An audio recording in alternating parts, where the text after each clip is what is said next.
Hello नमस्कार दोस्तों, स्वागत है आप सभी का हमारे YouTube चैनल मातृभाषा हिंदी में। आज हम जानेंगे कक्षा 10 की स्थिति पाठ्य पुस्तक के पाठ 2 में संकलित तुलसीदास जी के पदों से। तुलसीदास जी के बारे में कुछ परिचय आज हम प्राप्त कर लेते हैं। तुलसीदास जी का जो जन्म था वो 1532 ईस्वी में हुआ था। उनके पिता का नाम आत्माराम दुबे और माता का नाम तुलसी था। अभुक्त मूल नक्षत्र एक अशुभ नक्षत्र माना जाता है। उस अभुक्त मूल नक्षत्र में पैदा होने के कारण माता पिता द्वारा इनका त्याग कर दिया गया और उसके पश्चात मुनिया नामक एक स्त्री ने इनका पालन पोषण किया। कालांतर में जब ये जवान हुए, ये जब विवाह योग्य हुए तो इनका विवाह रत्नावली नामक एक स्त्री से हुआ। रत्नावली बड़ी गुणवती है और तुलसीदास जी अपनी पत्नी से बड़ा प्रेम करते थे। एक बार जब वो मायके गई तो तुलसीदास जी भी उनके पीछे पीछे उनके ससुराल रवाना हो गए। रास्ते में बरसात आई, नदियों में उफान आया। उन सब बाधाओं को पार करते हुए वो अपने ससुराल पहुँचे और वहाँ पहुँचकर जब उन्होंने रत्नावली से भेंट की तो रत्नावली उनके इस कार्य पर, उनके इस साहसिक कार्य पर प्रसन्न न होकर बड़ा नाराज हुई, बड़ा गुस्सा हुई और उपालम दिया। उन्होंने लोक लाज को त्याग कर इस तरह के आने को अनुचित बताया और उनको एक बात कही, लाज न आई आपको दौड़े आए हो साथ। यानी आपको ऐसा करने पर लाज नहीं है बिल्कुल, जो साथ साथ दौड़े आ चुके हो। कुछ दिन रह नहीं सकते थे वहाँ पर। इस तरह की तुलसीदास जी की पत्नी ने जब उनसे बातें कही तो उनका जो प्रेम था वो लौकिक प्रेम, यानी अपनी पत्नी के प्रति जो प्रेम था उस प्रेम से वो विरक्त होकर उनका जो प्रेम था वो अलौकिक यानी भगवान राम के प्रति सारा प्रेम लग गया। अपनी पत्नी रत्नावली की प्रेरणा से ही उन्होंने कहा था कि भगवान की भक्ति में भगवान से इतना प्रेम करोगे तो तुम कुछ जीवन में कुछ कर पाओगे। तो इस प्रकार उनका जो प्रेम था, जो अपनी पत्नी पर था, लौकिक प्रेम था, वो अलौकिक प्रेम में भगवान राम के प्रति परिवर्तित हो गया। तुलसीदास जी की बहुत सी महत्वपूर्ण रचनाएं हैं। यहाँ पर जो पद संकलित है, राम, लक्ष्मण, परशुराम जी, विश्वामित्र जी, उन सब का संवाद है। राम जब सीता जी के स्वयंवर में जाते हैं और जब शिवधनुष तोड़ते हैं तो वहाँ पर लक्ष्मण और परशुराम जी के मध्य जो संवाद होता है वो यहाँ पर इन पदों में यहाँ पर बताया गया है। तुलसीदास जी की महत्वपूर्ण रचनाएं रामचरितमानस, और भी रचनाएं उन्होंने रची हैं।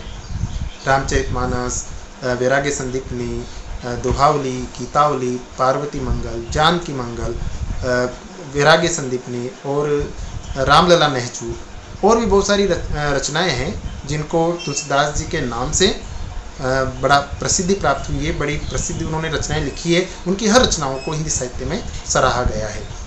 इसलिए तुलसीदास जी को हिंदी काव्य जगत का सूरज कहा जाता है। उनकी आज इस रचना से, इस पद से हम परिचित होंगे। तो देखिए, पढ़ते हैं उनके इस पद को और जानते हैं उनके काव्य संसार को। उनके पदों में क्या बात कही गई है, किस तरह से उन्होंने अपने समन्वय की विराट चेष्टा जिसके लिए वो जाने जाते हैं वो यहाँ पर व्यक्त किए, उसको आज हम इन पदों में देखें। तुलसीदास जी के जो पद यहाँ पर संकलित है वो रामचरितमानस से हैं। लक्ष्मण परशुराम संवाद, जब राजा जनक की सभा में सीता स्वयंवर के दौरान शिवधनुष जब टूट जाता है तो शिवधनुष टूटने पर परशुराम जी वहाँ क्रोधित होकर आते हैं और वो जिसने भी शिवधनुष तोड़ा है उसके ऊपर अपना गुस्सा प्रकट करते हैं। तो जैसे वो आते हैं गुस्से में, भगवान राम उनको थोड़ा सा उनका गुस्सा शांत करने के लिए मीठी वाणी में कुछ वचन कहते हैं।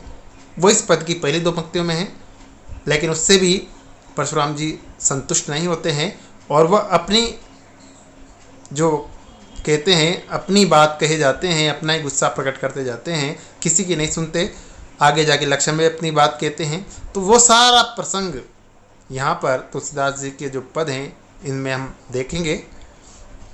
पढ़ते हैं आज के इन पदों के भावार्थ को समझते हैं।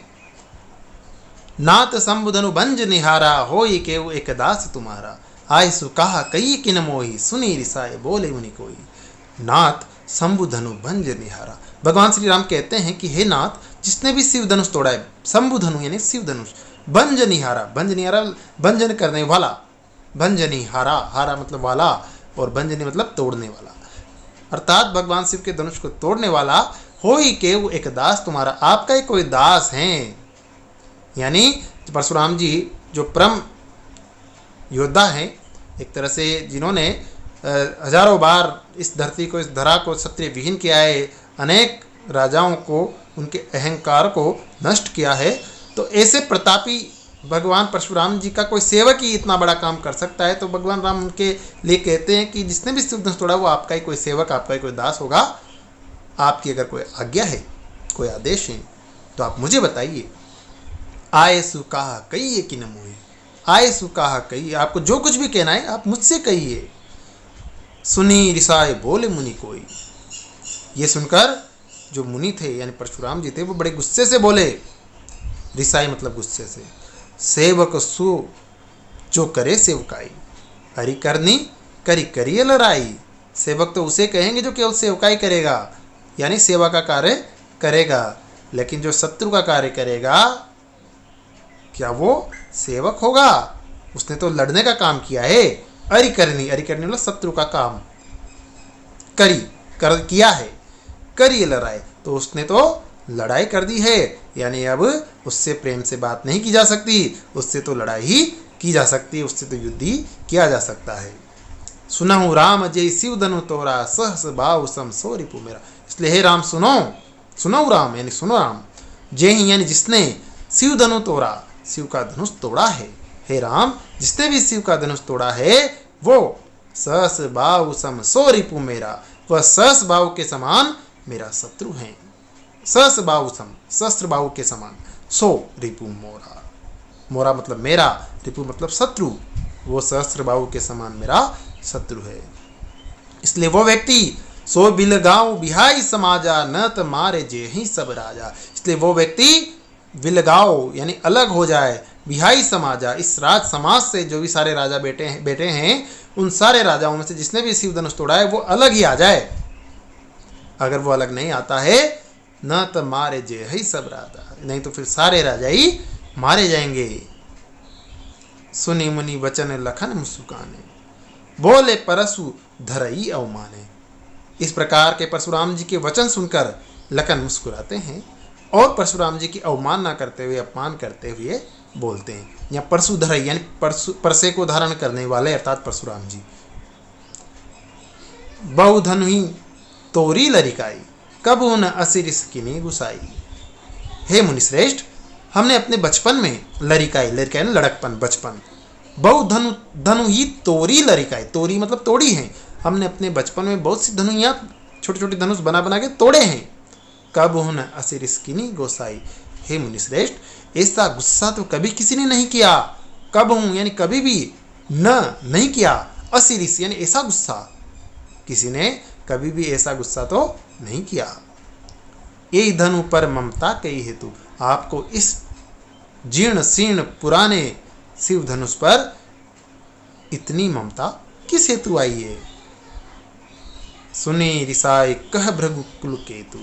ये सब सुनकर गुस्से से भृगुकुल केतु यानी भृगु वंश की ध्वजा, यानी भृगु वंश का सबसे प्रतापी योद्धा अर्थात परशुराम जी गुस्से से कहते हैं। रे नृपु बालक काल बस, बोलत तोई न संभार, धनु ही सम त्रिपुरार धनु, विदित सकल संसार। अरे नृप बालक, अरे राजकुमार, काल के वशीभूत होकर, यानी तुम्हारा अंत समय आ गया है, तुम्हारा काल आ गया है, इसलिए तुम उसके वशीभूत होकर ही इस तरह की बातें बोल रही हो। तुम्हें क्या बोलना चाहिए, क्या नहीं बोलना चाहिए, क्या सही है, क्या गलत है, क्या अनुचित है, क्या उचित है, इसका कोई भान नहीं है, इसकी कोई सार संभाल नहीं है। इसलिए तुम जो मुंह में आ रहे हो वही कहे जा रहे हो, तुम्हें ये पता नहीं है कि तुम्हारे सामने कौन है। इसलिए तुम काल के वशीभूत होकर ही इस तरह की बातें कह रहे हो। धनु ही सम त्रिपुरार धनु, विदित सकल संसार, क्योंकि सारा संसार जानता है कि ये जो धनुष था वो साक्षात तीनों लोकों के स्वामी भगवान शिव का धनुष था। इसकी अन्य धनुषों से किसी तरह की कोई समता नहीं है, कोई बराबरी नहीं है, कोई तुलना नहीं है। तो दोस्तों, आपको आज का वीडियो कैसा लगा, इसके बारे में अपनी राय जरूर दें। आपका जो भी सुझाव, कोई प्रश्न हो कमेंट बॉक्स में जरूर लिखें और हमारे वीडियो को लाइक करें। अगर वीडियो पसंद नहीं आए तो डिसलाइक करें और हमारे चैनल को सब्सक्राइब करें, ज़्यादा से ज़्यादा शेयर करें।